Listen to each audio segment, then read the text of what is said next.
wabarakatuh. Salam sejahtera untuk kita semua. Puji dan syukur atas nikmat yang telah Allah berikan sehingga kita dapat berkumpul dalam keadaan sehat walafiat. Salawat beserta salam semoga tercurah limpahkan kepada Nabi kita yaitu Nabi Muhammad SAW. Yang terhormat Bapak Ufang Ruhimat, MSI selaku dosen pengampu mata kuliah Pendidikan Pancasila dan Kewarganegaraan, dan tak lupa kepada teman-teman seperjuangan yang mudah-mudahan kita semua selalu diberikan kelancaran dalam menjalankan aktivitas dan tugas-tugasnya. Saya Yaya Rukia selaku moderator yang akan memimpin jalannya diskusi dan penyampaian materi yang berjudul Politik dan Strategi Nasional dalam Ketahanan Nasional Bangsa Indonesia. Baiklah, untuk sesi yang pertama yaitu pembukaan. Marilah kita buka acara diskusi pada hari ini dengan sama-sama membacakan lafaz basmalah. Bismillahirrahmanirrahim. Dan untuk sesi yang kedua yaitu penyampaian materi. Materi yang pertama yang akan disampaikan oleh Siti Rahma. Politik dan Strategi Nasional dalam Ketahanan Nasional Bangsa Indonesia. Politik dalam bahasa Yunani yaitu polis, yang artinya negara, yang terdiri dari rakyat, wilayah, dan pemerintah yang berdaulat. Menurut Aristoteles, manusia adalah zoon politikan, yang artinya makhluk politik, yaitu hidup di dalam suatu wilayah tertentu bersama-sama yang lain dengan saling membantu di bawah suatu pemerintahan yang disetujui bersama.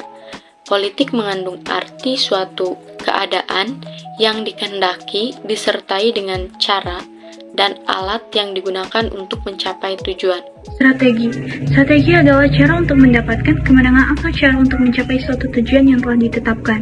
Strategi merupakan suatu kerangka rencana dan tindakan yang disusun dan disiapkan dalam suatu rangkaian pertahapan yang masing-masing merupakan jawaban terhadap tantangan baru yang terjadi sebagai akibat dari langkah sebelumnya.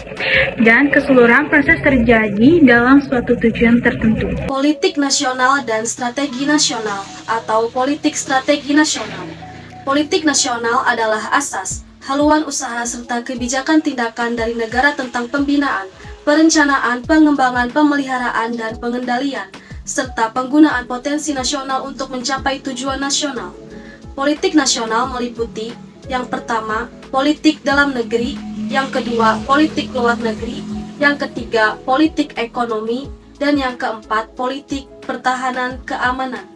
Strategi nasional adalah cara melaksanakan politik nasional dalam mencapai sasaran dan tujuan yang ditetapkan oleh politik nasional, yakni pelaksanaan dari kebijaksanaan nasional.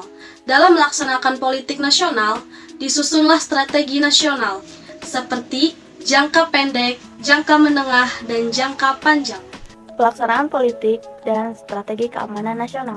Yang pertama, visi politik dan strategi nasional. Visi politik dan strategi nasional yang tertuang dalam GBHN tahun 1999 sampai tahun 2004 adalah terwujudnya masyarakat Indonesia yang damai, demokrasi, berkeadilan, berdaya saing, maju, dan sejahtera dalam wadah NKRI. Yang kedua, bidang hukum. Bidang hukum yang pertama, mengembangkan budaya hukum di semua lapisan masyarakat. Kedua, menata sistem hukum nasional dan menyeluruh dan terpadu. Ketiga, menegakkan hukum secara konsisten. Yang selanjutnya yaitu bidang ekonomi. Yang pertama, mengembangkan sistem ekonomi kerakyatan. Yang kedua, mengembangkan persaingan yang sehat dan adil. Yang ketiga, mengoptimalkan peran pemerintah dalam mengoreksi ketidaksempurnaan dalam pasar. Bidang politik meliputi yang pertama, politik dalam negeri, seperti memperkuat keberadaan dan kelangsungan NKRI. Dan adapun yang kedua, politik luar negeri, seperti meningkatkan kerjasama segala bidang dengan negara tetangga yang berbatasan langsung dan adanya kawasan ASEAN. Dan adapun yang ketiga, penyelenggaraan negara, seperti membersihkan penyelenggaraan negara dari praktek KKN dengan memberikan sanksi seberat-beratnya sesuai dengan ketentuan hukum. Yang keempat, komunikasi, informasi, dan media massa, seperti meningkatkan kualitas komunikasi di berbagai bidang melalui penguasaan dan penerapan teknologi informasi dan komunikasi. Yang kelima, agama, seperti meningkatkan kualitas pendidikan agama, menyempurnakan sistem pendidikan agama, sehingga lebih terpadu dan integral dengan dukungan sarana dan prasarana yang memadai. Dan adapun yang terakhir, yang keenam, pendidikan, seperti memberdayakan lembaga pendidikan baik sekolah maupun luar sekolah sebagai pusat kebudayaan nilai. Pelaksanaan politik dan strategi keamanan nasional. Bidang sosial budaya, yang pertama, kesehatan dan kesejahteraan sosial. Yang kedua, kebudayaan, kesenian, dan pariwisata. Yang ketiga, kedudukan dan peranan perempuan. Yang keempat, pemuda dan olahraga. Yang kelima, pembangunan daerah. Dan yang terakhir, sumber daya alam dan lingkungan hidup. Baik, di sini saya akan melanjutkan membacakan materi tentang tujuan dan fungsi penyelenggaraan HAM-Kamnas dan strategi pertahanan keamanan nasional.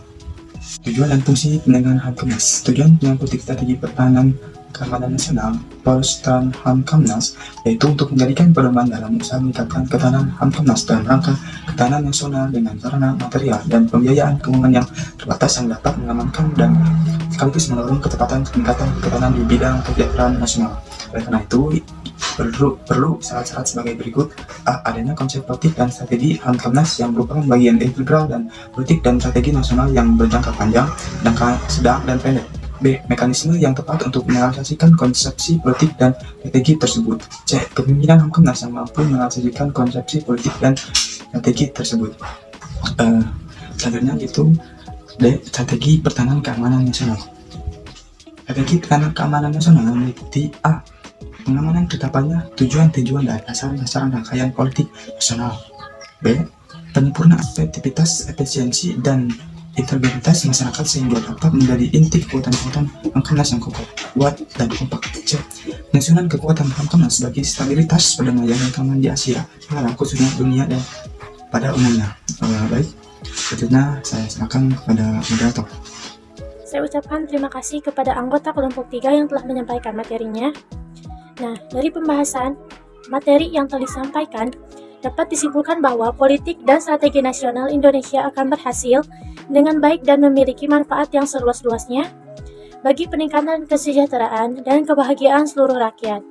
Jikalau para warga, terutama para penyelenggara negara, memiliki moralitas, semangat, serta sikap mental yang mencerminkan kebaikan yang mana nantinya menjadi panutan bagi warganya. Dengan demikian, ketahanan nasional akan terwujud dan akan menumbuhkan kesadaran rakyat untuk bela negara, serta kesadaran nasionalisme yang tinggi namun bermoral, ketuhanan yang Maha Esa, serta kemanusiaan yang adil dan beradab.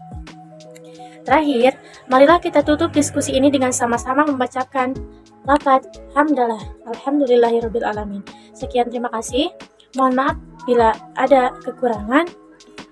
Wassalamualaikum warahmatullahi wabarakatuh.